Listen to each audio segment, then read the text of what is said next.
Okay, in this video, we're going to take an in-depth look at the Nike React Metcon training shoe just released by Nike. We're going to compare it to the Nike Metcon 5, which it is based off of. And so the goal here is to help people understand which is the right CrossFit training shoe for you. Is it the Epic React Metcon or the Nike Metcon 5? So let's start by taking a look at the Metcon 5. If you haven't seen these yet, they were released earlier this year, 2019. This is the successor to the Nike Metcon 4 XD and Nike Metcon 4 shoes. These are good shoes overall, and I'll kind of tell you some of the features that I love about these. So let's start with the outsole. You can see from this bottom view, it is a very flat, minimal tread. So this maximizes your surface area in contact with the gym floor. There's not really a deep boot-like tread or anything of that nature. This is mainly meant to be an indoor shoe in the gym, in the box. It's not a trail shoe, not really meant for running in deep grass. Certainly work fine in most cases, but minimal tread. And the reason for that, I believe, is, well, first of all, to maximize the contact area on the floor so you get better traction, but also less tread. There's kind of less depth, less rubber to kind of sink into the floor or for your foot to sink into if you're lifting heavy weights.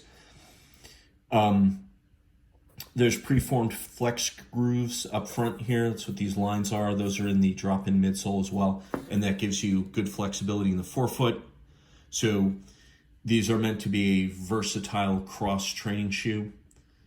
Use these for lifting weights, running, jumping rope, box jumps, rope climbs, all that sort of stuff. So there's a stable sole, the heel especially. This is meant for lifting heavy weights.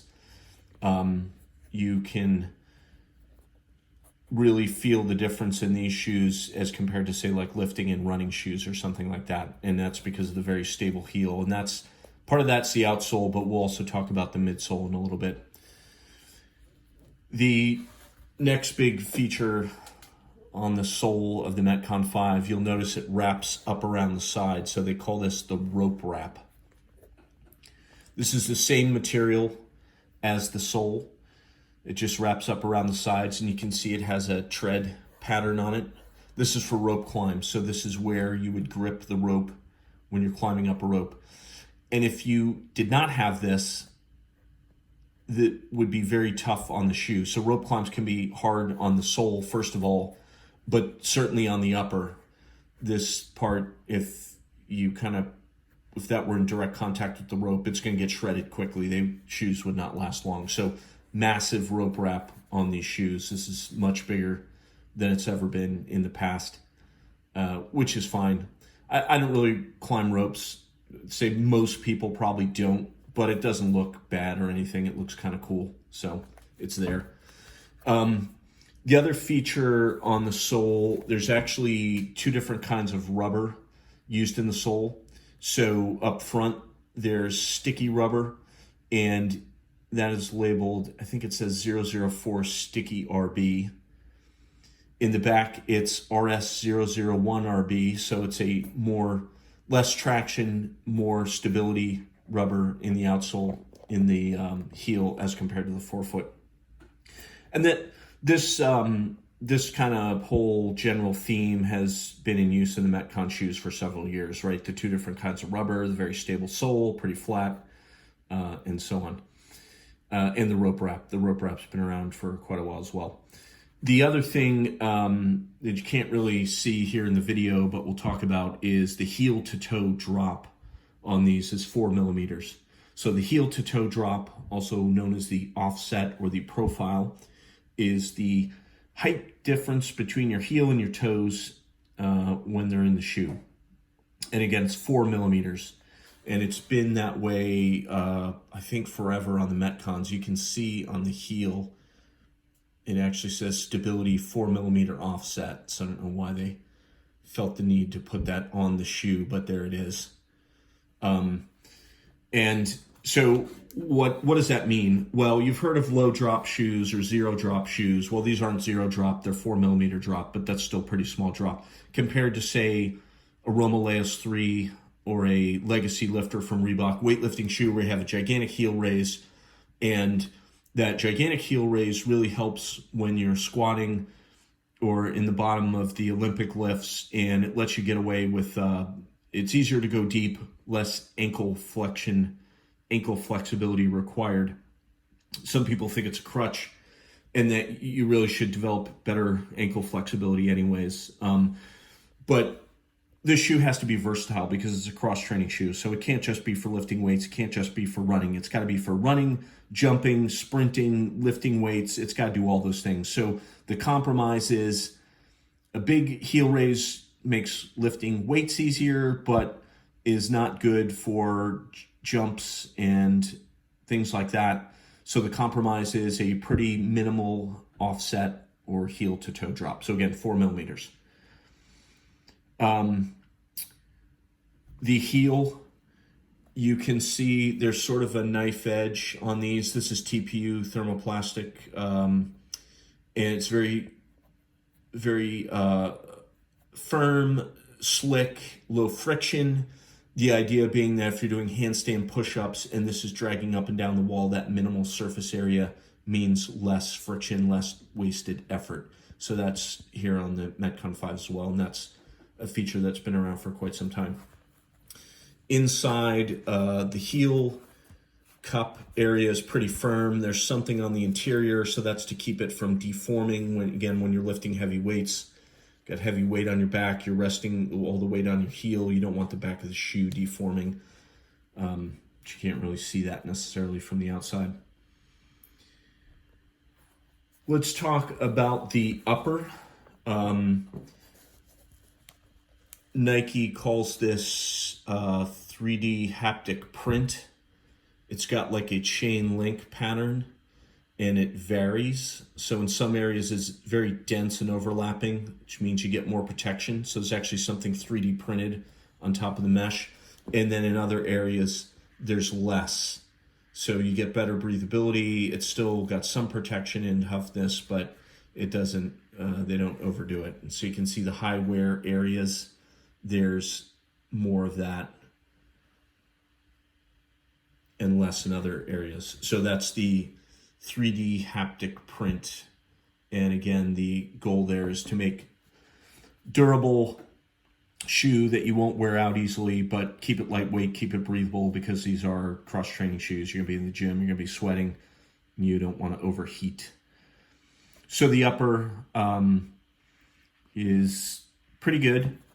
It's pretty thick in reality, and there's sort of an inner liner to it. So it's not like true fly knit where there's kind of one layer. It's very thin, and you can feel that it's very thin. There's a double layer to it here, but that's okay. It works well enough. Metcon 5 has laces like a regular shoe would. There's not a whole lot to talk about there, but they also have fly knit, and it's a little hard to see on this shoe because it's black on black, but there's a fly knit filament right there, and it wraps around the laces. Fly knit is Vectran. It's a tough filament that looks like it might be some kind of weak little thread, but it's not. It's very tough. It's supposed to be pound for pound stronger than steel or something like that, at least in the Nike marketing. But what it does, from the inside of the shoe, you can see that it runs through the bottom of the shoe. It runs through the body of the shoe, through the bottom. And so when you tighten up the laces, it's tightening up the fly knit. So it's the whole shoe. It secures the fit of the shoe on your foot. It's almost like a midfoot strap on a weightlifting shoe, but it's these lightweight little filaments. And I think it works pretty well. It's kind of hard to quantify that, of course, but it seems to work. They've kept it around, and I do feel like the Metcon 5 are some of the most secure, locked-in shoes that you can wear. I can say I do not like the fact that the heel doesn't come up too high. So this doesn't fit my foot too well. Like the React Metcon, you can see the heel comes up way more. Doesn't come up very far in the Metcon 5. Feels less comfortable to me. That may be because of the size or the shape of my foot, rather. Not a showstopper, but, you know, that is an issue. At least for me. The tongue, Nike made a big deal with the 5. The tongue is much more padded than it was in the 4. In the 4, it was basically nothing. In the 5, it's got minimal padding. Some people like a very thick padded tongue because you're going to crank the laces down. This is going to kind of compress on the upper foot. Me personally, this is fine. I didn't have any problem with the tongue that was in the Metcon 4, though, to be honest. So then let's look inside the shoe and take out the drop-in midsole. So you can see when I take out the drop-in midsole, there's then nothing left in the shoe. What's on the bottom there is directly the outsole rubber. So there's really nothing between my fingers here but a piece of material, and then it's the outsole rubber. So this is what Nike calls the dual density midsole. And in the 5, they've kindly made it 2 different colors, so you can definitely tell this is one type of foam, this is another type of foam. This in the heel, very stiff, gives you a lot of support for lifting weights because you're going to be resting the weight back on your heel. Up in the forefoot, and this was the big innovation in the Metcon 5s, in my opinion, it's very cushioned, much more cushioned than it was in the Metcon 4s.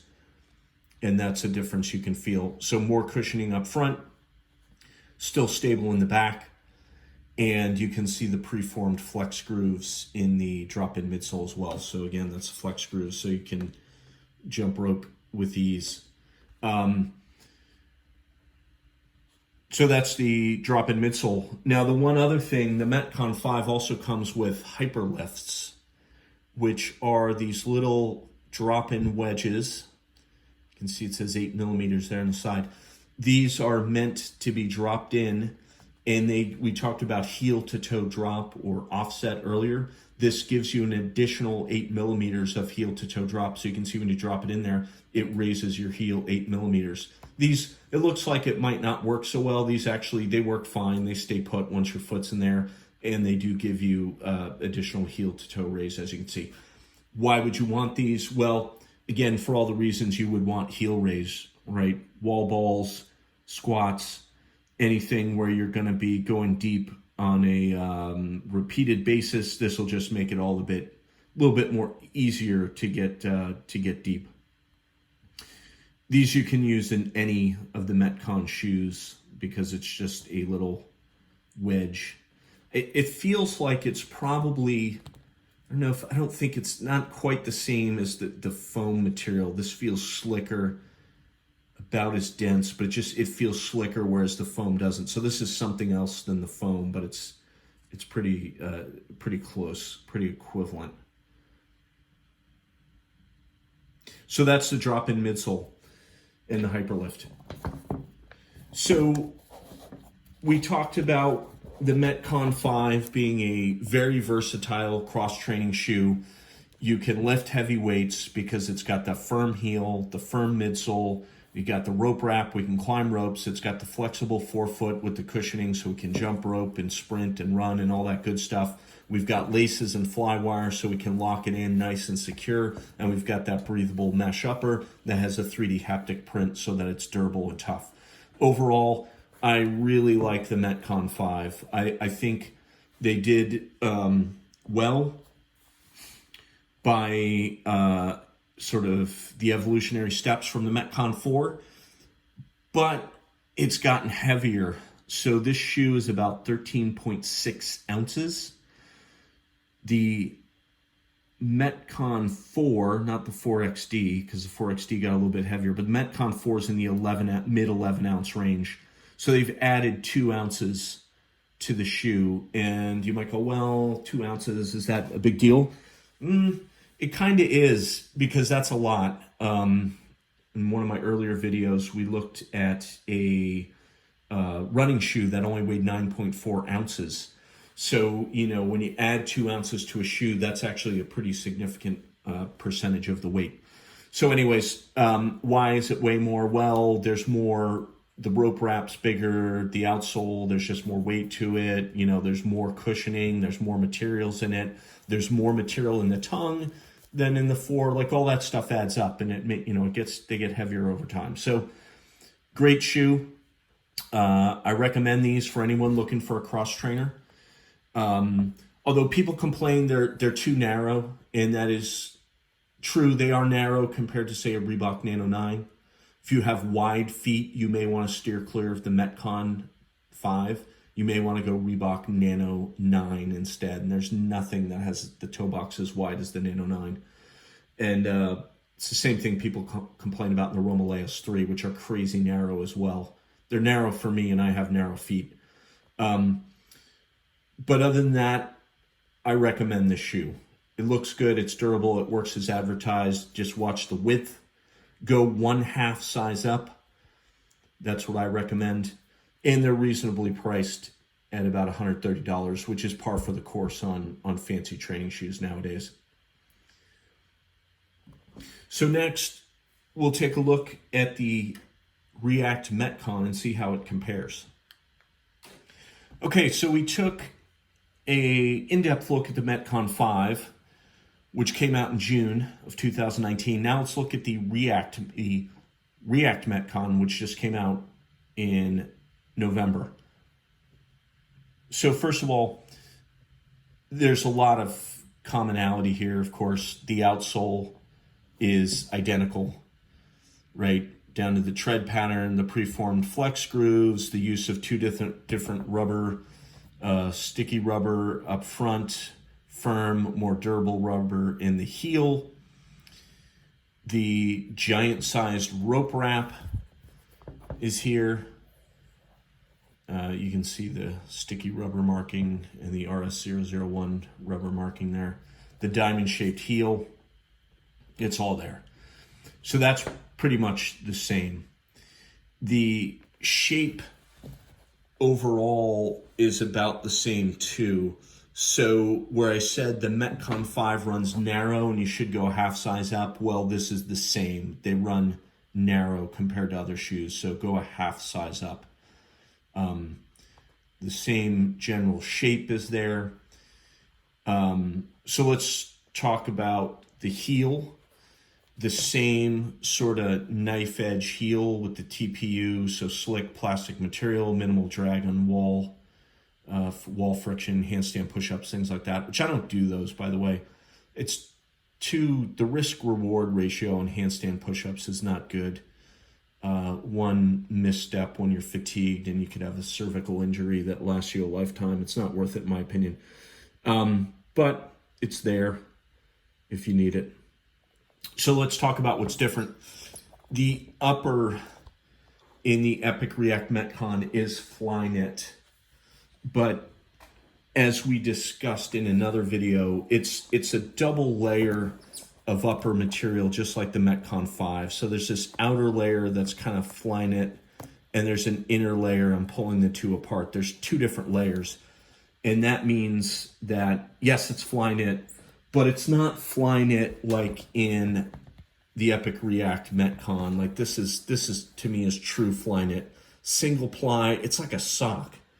Literally, it's knit yarn-like material. It's one layer. It's super lightweight, super breathable, super comfortable because it feels like you're putting on a pair of socks. The Epic React Metcon is a comfortable shoe. It does not feel like you're wearing a sock, though, because there's the two layers. It's heavier. Can't say that it doesn't breathe as well, but, it probably breathes as well as the Metcon 5, but it's not going to breathe as well as that single layer of Flyknit on the running shoe. So there's no haptic print on the React Metcon. There's some kind of coating on here that you can see it's kind of shiny, and I don't know if that's for printing that logo on there, or this pattern, but there's some sort of coating on there that maybe makes it tougher, but it's not like the 3D haptic print on the Metcon. So I don't really know how durable these will be over the long term, but I mean, I can say with the rope wrap and like this part on the heel, which this is a very, this is a nice material on the heel. It says Metcon. It feels nice. I don't know what it is. It's some sort of rubber, but it's tough. That's not ever going to break down. And you have kind of up on the sides. I think these will be fairly durable, regardless, without the haptic print. So then the lacing, there is no lacing. There's this quick lacing, speed lacing system. This is used on a number of Nike shoes, and it's convenient. It certainly works. It runs, you can't see anything there, but it runs in the top of the shoe, in the upper. I can feel the laces in there. You pull these tight and you can quick release, and that in combination with the Flyknit, it's kind of a stretch fit. That's why there's a pull tab on the back to make it easier to put on, is supposed to be a pretty secure fit. I can tell you, in reality, it doesn't work. It's not as secure as the laces with the Flyknit. I mean, how could it be, right? Laces are just a great way to have a secure fitting shoe, and fly wires, icing on the cake. You just don't have that here, and so I feel like they don't fit as securely as the Metcon 5, and a little disappointed in that. So the other factor here, let's take the midsole out. So this is the midsole, drop-in midsole of the React. Let's compare it to the dual density midsole. So you can see, you know, the React one, this is React foam. It's single density. It's just one piece of foam. It says React on the side. It's the same shape and size, same profile. You can actually switch them between shoes. The Metcon 5 has a dual density, firm in the back, softer up front. The React is React all over. I can tell you just by feeling it, like the 5 feels like it has more cushion in the forefoot. When you're actually wearing it, definitely feels like that too. And as I mentioned in another video, the React foam, this doesn't work as like Nike intended, in my opinion. It's just because you have this drop-in foam that goes on top of the outsole, so it's kind of two different pieces between you and the ground, and there's just not a ton of it here. If you compare that to, say, the Epic React Flyknit, this is a React shoe. So this entire outsole is React foam all over. And it's thick. It's really thick. It goes to about, I don't know, like there, that much React foam. That's a huge difference between what's in the drop-in in the Epic React Metcon. So as I went over in depth in another video, don't expect this React shoe is going to feel like this React running shoe. It's not. This is heavier, and the React foam doesn't work really as it should. So really then, what's the benefit of paying $20 more for the React over the Metcon 5? And the answer is I'm not sure, because once you put these on and use them, I can tell you the heels are about the same. Plenty good for lifting weights and stuff like that. You can run in them. Of course you can run in them, but don't think it's going to feel like a running shoe is my point. But I will say the Metcon 5 actually feels, if the forefoot cushioning feels better. This thin little piece of React, it doesn't feel as good. Combined with the fact that you can't secure this shoe as well without the laces, without the fly wire, without a midfoot strap, I actually prefer for running the Metcon 5 with its dual density midsole personally. And so I think, you know, to be honest, that's a swing and a miss on Nike's part with the Epic React Metcon.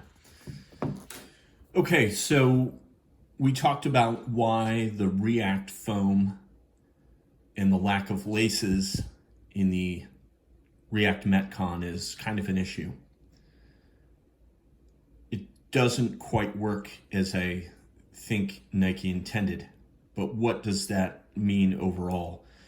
These are still good shoes. You can lift weights. They're comfortable. You can run. You can do all that stuff. My only point was just, if you're expecting the full React experience in this Metcon shoe, you're going to be disappointed. But having said that, you can't do the full WOD in a running shoe. At least you shouldn't. It's too much cushion. It's not enough support.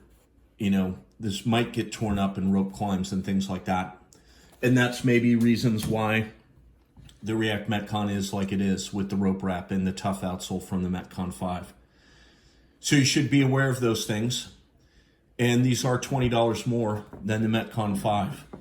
The Metcon 5 is the training shoe that I recommend for most people, unless you have very narrow feet, or very wide feet, in which case you might want to look at the Reebok Nano 9. But otherwise, the Metcon 5 are very good, and they are the training shoes that I recommend in general. So I hope this was helpful, and if you like this sort of content, please subscribe. We post these reviews regularly, especially as new Nike Metcon shoes come out.